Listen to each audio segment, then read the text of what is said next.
हरि ओम। श्री विष्णु पुराण 19वां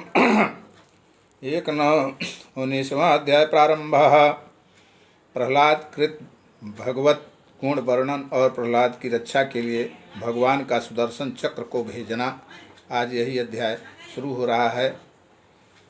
कृपा करके सब कोई भगवान विष्णु का अध्ययन करें, भजन करें, कीर्तन करें और कथा सुनें। श्रीपराशर उवाच हिरण्यकशिपुः श्रुत्वा त्वां कृत्वा वितधीकृताम् आहूय पुत्रं पप्रच्छ भवप्रभावस्यास्य कारणम्।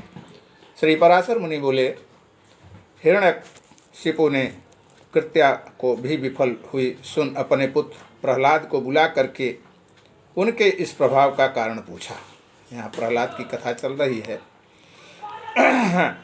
हिरण्यकशिपुरुवाच प्रहलाद सुप्रभावोऽसि किमेतत्ते विचेष्टितम् एतन्मन्त्रादे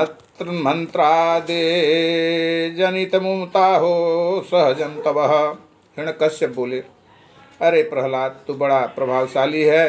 तेरी ये चेष्टाएं मंत्रादि जनित हैं या स्वाभाविक ही है। श्री पराशर उवाच एवं पृष्ठ सदा पित्रा प्रहलादो सुरबालकः प्रणिपत्य पितोः पादाविदं वचनमब्रवीत। पराशर जी बोले, पिता के इस प्रकार पूछने पर दैत्य कुमार प्रहलाद जी ने उनके चरणों में प्रणाम करके इस प्रकार कहा।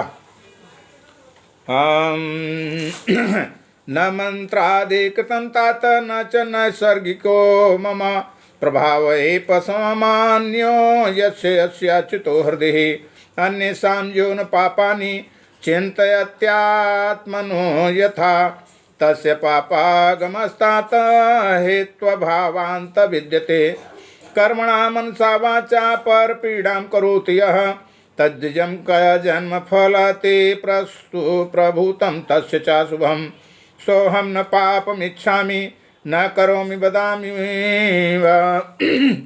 चिन्तयन् सर्वभूतस्थामात्मन्यपि च केशवम् शारीरं मानसं दुःखं दैवं भूतभवं तथा सर्वत्र शुभचिन्तस्य तस्य मे जायते कुतः एवं सर्वेषु भूतेषु भक्तिरव्यभिचारिणे कर्तव्या पंडितैर्ज्ञात्वा सर्वभूतमयं हरि। श्री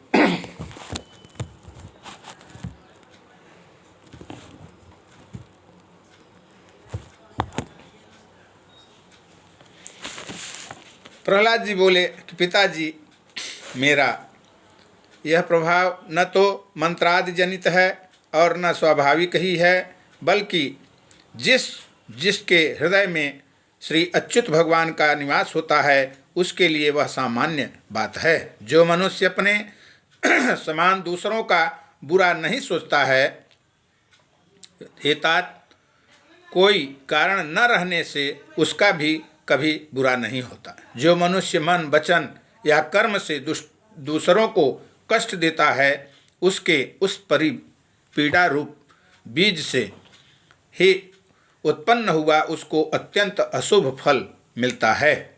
अपने सहित समस्त प्राणियों में श्री केशव को वर्तमान समझ करके मैं न तो किसी का बुरा चाहता हूँ और न कहता या करता ही हूँ।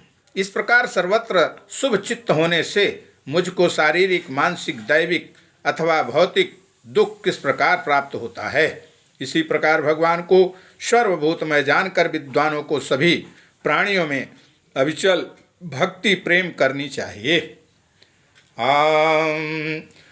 श्री पराशर उवाच इति श्रुत्वा स दैत्येन्द्रः प्रसाद शिखरे स्थितः क्रोधान्धकारिता मुख प्रादते किंकरार। श्री पराशर जी बोले, अपने महल की अट्टालिका पर बैठे हुए उस दैत्यराज ने यह सुनकर के क्रोधांध हो अपने दैत्य अनुचरों से कहा। हिरण्यकशिपुरुवाच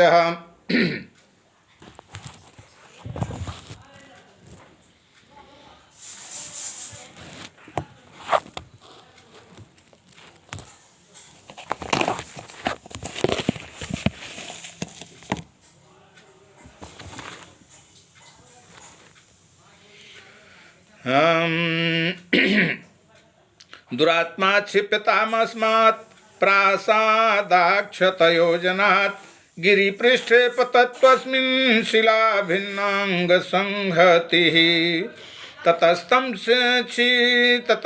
चिक्षिपुः सर्वे बालं दैते दानवाः पपात सोऽप्यधः क्षिप्तो हृदयेनोद्वहन् हरिं पतमानं जगद्धात्री जगद्धातरि केशवे भक्तियुक्तं दधार नामुपसंयम्य वेदिनीं ततो विलोक्य तं स्वस्थमविशीर्णास्ति पंजरं हिरण्यकशिपुः प्राह संबरम इनाम्बरम। हिरण्यकश्यप जी बोले कि यह बड़ा दुरात्मा है, इसे इस 100 योजन ऊंचे महल से गिरा दो, जिससे यह इस पर्वत के ऊपर गिरे और शिलाओं के से इसके अंग अंग छिन्न भिन्न हो जाएं। तब उन समस्त दैत्य और दानवों ने उन्हें महल से गिरा दिया और वे भी उनके ढकेलने से हृदय में श्री हरि का स्मरण करते करते नीचे गिर गए। जगकर्ता भगवान केशव के परम भक्त प्रहलाद ने के गिरते समय उन्हें जगद्धात्री पृथ्वी ने निकट जाकर के अपनी गोद में ले लिया। तब बिना किसी हड्डी पसली टूटे उन्हें स्वस्थ देख दैत्यराज हिरण्यकशिपु ने परम मायावी संबरासुर से कहा, क्या कहा? हिरण्यकशिपुरुवाच नस्माभिषक्ते हन्तुम स दुर्बुद्धिबालकः मायां वेत्ति भवांस्तस्मान् माययनं निषूदयः। हिरण्यकश्यप बोला, यह दुष्ट दुर्बुद्धि बालक कोई ऐसी माया जानता है जिससे यह हमसे नहीं मारा जा सकता है, इसलिए आप माया से ही इसे मार डालिए। संबर उवाच सूदयाम्येन दैत्येन्द्र पश्य माया बलम मम सहस्रमात्रा मायानां पश्यम कोटिशतम तथा। संबरासुर बोला, हे दैत्येन्द्र, इस बालक को मैं अभी मारे डालता हूँ, तो मेरी माया का बल देखो। देखो मैं तुम्हें सैकड़ों हजारों करोड़ों मायाएं दिखलाता हूँ। श्री पराशर उवाच ततः ससृजये मायां प्रह्लादे संबरोऽसुरः विनाशमिच्छन् दुर्बुद्धि सर्वत्र समदर्शिनी। श्री पराशर जी बोले, तब उस दुर्बुद्धि संबरासुर ने समदर्शी प्रहलाद के लिए उनके नाश की इच्छा से बहुत सी मायाएं रची। प्रेम से बोले श्री हरि विष्णु भगवान की जय।